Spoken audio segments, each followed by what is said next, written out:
जय गुरुदेव। संतों से नामदान लिए हुए जीव को यमराज के दूत छूते भी नहीं हैं, लेकिन पापी जीवों का हिसाब यमराज के पास होता है। पैदा होते ही आपके दोनों कंधों पर दो दूत बिठा दिए जाते हैं, एक आपके अच्छे कर्मों और दूसरा आपके बुरे कर्मों को लिखता है।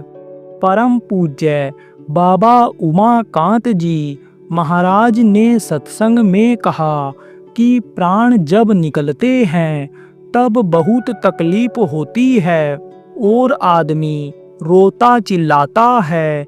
जीवात्मा को यमराज के दूत जब निकाल लेते हैं तब उनके सामने रोता है, गिड़गिड़ाता है और कहता है छोड़ दीजिए, लेकिन वे छोड़ते नहीं हैं, क्योंकि उनकी तो ड्यूटी ही यही होती है। जीव को यमराज के दूत शरीर से निकालकर यमराज के सामने पेश करते हैं। वहाँ दिव्य पुरुष यमराज बैठे रहते हैं। वे देखने में बहुत सुंदर हैं, दिखने में उनका चेहरा मनमोहक है, सौम्य स्वभाव के दिखते हैं, लेकिन कहा गया देखन में छोटे लगे, घाव करे गंभीर। तो देखने में तो वे दयालु लगते हैं, लेकिन सजा देने में दयालु नहीं हैं। जिसको आप नहीं देख रहे हो वह आपकी सारी करतूतों को देख रहा है।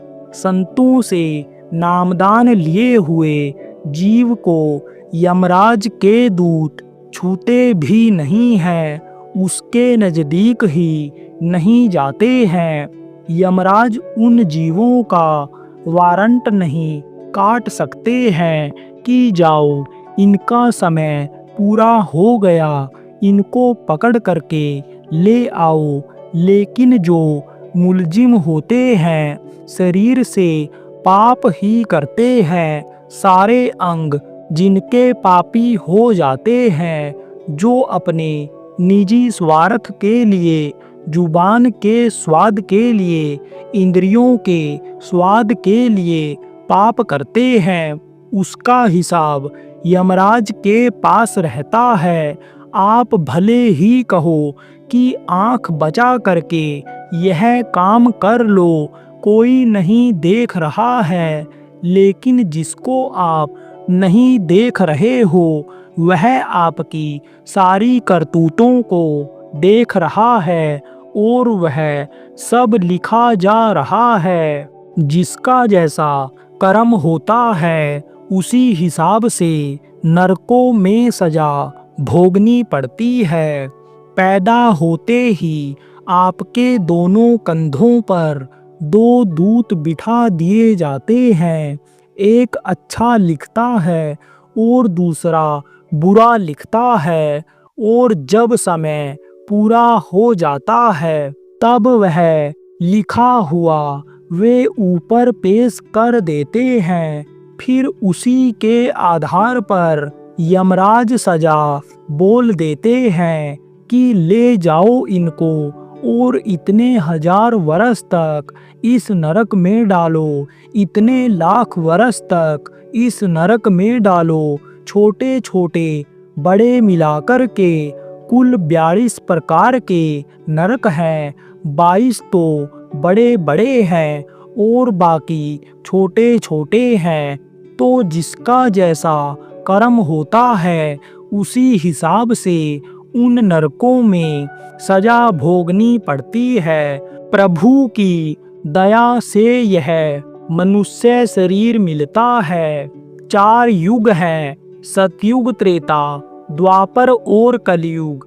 जब 4 युग बीत जाते हैं तब एक चौकड़ी होती है। 72 बार जब चौकड़ी बीतती है तब एक मनवंतर होता है, और 14 मनवंतर जब बीत जाते हैं, तब एक कल्प होता है। एक एक कल्प एक एक नरक में कर्मों के अनुसार रहना पड़ता है। तब उसके बाद 84 लाख योनियों में जाना पड़ता है। कीड़ा मकोड़ा, सांप बिच्छू इत्यादि। फिर गाय और बैल की योनि मिलती है, और गाय बैल की योनि के बाद प्रभु की दया से यह मनुष्य शरीर मिलता है। जय गुरुदेव।